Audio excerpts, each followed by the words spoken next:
Hey guys, Jason here. Welcome to episode number 49 of Metal and... Oh, crap. Dude, where's my beer?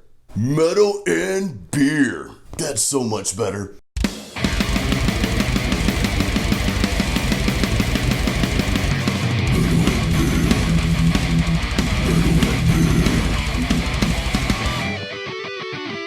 Alright guys, so I have got an amazing palm muting lesson for you today, and guys, this lesson, what I'm going to teach you, the guitar tabs and everything that you're about to learn, is going to help you excel your rhythm guitar playing by 100%. Before we do that though, you're probably wondering, what's Jason drinking today? Alright guys, so today I am trying a new beer for the very first time by Funky Buddha. This is Funky Buddha's Vibin. Actually, I thought it said Vibin, but I'm just pronouncing that wrong. It's Vibin, like Vibin without the G at the end. And it is a Groovable lager. So I normally don't drink lagers. You guys know I'm a big IPA fan, and of course I like porters and stouts, and I like all kind of beers, but I typically don't drink lagers that often, so this is going to be interesting to try because I have a feeling it's going to taste different from the normal lagers that we're all used to. Oh, and while we're trying this beer, I'm going to be cooking some of this right here. Alright guys, here we go. Cheers.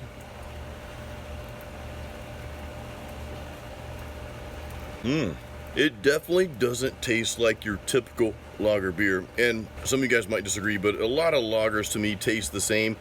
This does have a distinct flavor to it. Again, it's much different from even some of the other premium lagers I've had before.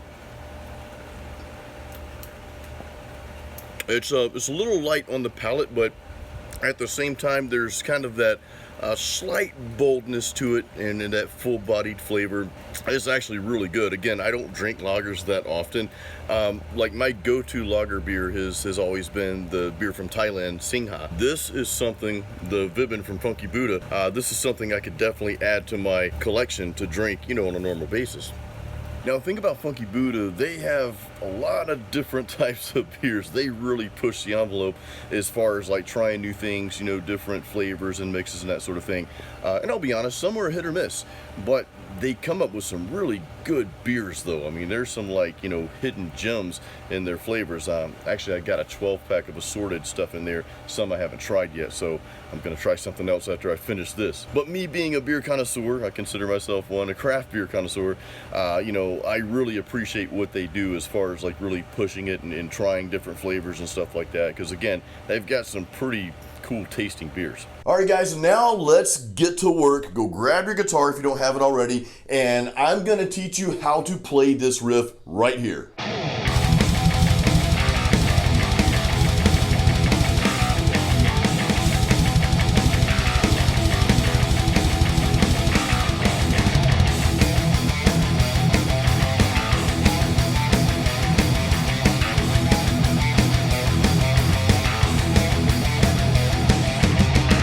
So let's bring it a little bit closer. There's two parts to this riff. I'm gonna slow them down for you, and I'm gonna put up the guitar tabs as well. And let's go through this together. And then I wanna talk about some of the key points within the riff after you learn it. So make sure you hang around for that, because this is gonna be really helpful. So let's get to the lesson. Let's learn how to play this metal riff.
Alright guys, so just a few quick tips I want to throw at you here. So number one, the BPM I'm playing this in the original full mix that you heard before we got into the lesson here, that is 180 BPM. So if you have a metronome, that's what I want you to work up to. Or if you want to set like I was going to call it a dumb track, a drum track.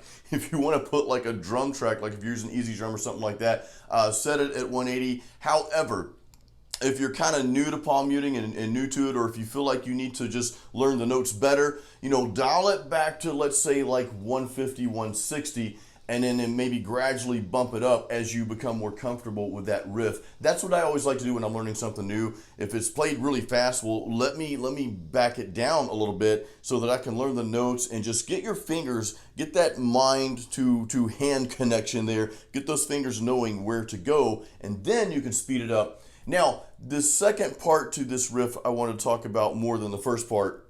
The first part's pretty standard. It's just some power chords in there. It's good to practice that though. I don't care how good of a guitarist you are, you always have to go back to your basics at some point and practice those. Otherwise, you'll be good at the fancy stuff, but you'll start to suck at the basic stuff. So that's why I threw that part in there. But the second part of this rhythm guitar riff, this palm muting riff, we've got some, you know, single notes mixed in with the palm mute. So, you know, you're palm muting on that first string, and then you're hitting those single higher notes in between that, kind of back and forth. So that gets you used to doing one thing here, playing back and forth on two different strings. And then secondly, the second part of this second part of the riff, I just confused myself. That last part, you know, that I want to show you here is that hammer-on part that we do. It's like a hammer-on / pull-off. That's something that I want you guys to practice over and over. So go back to that part in the video. I'll put the time right here where you can go back to that part and it'll start right there for you. Go back to that and I want you to practice that over and over. But once you get that down, I want you to expand on that. You know, maybe start doing something like this right here.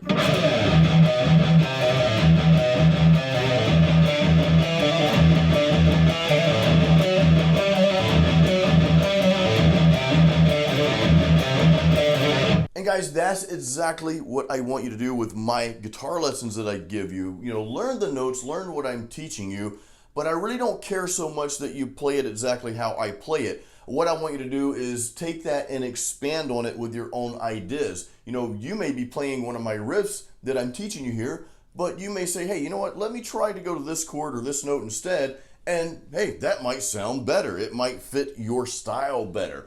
And that's really what I want you guys to get out of my metal guitar lessons. You know, learn what I'm teaching you, learn the concepts, but then start expanding on that. And that's just gonna help you become a better metal guitarist and musician and songwriter. So guys, I hope you enjoyed this Metal and Beer episode. Leave me some love, guys. Leave me some comments. Tell me you love this lesson, or if you have questions, leave those in the comments. I always answer you guys back. And guys, until the next video, as always, keep it metal.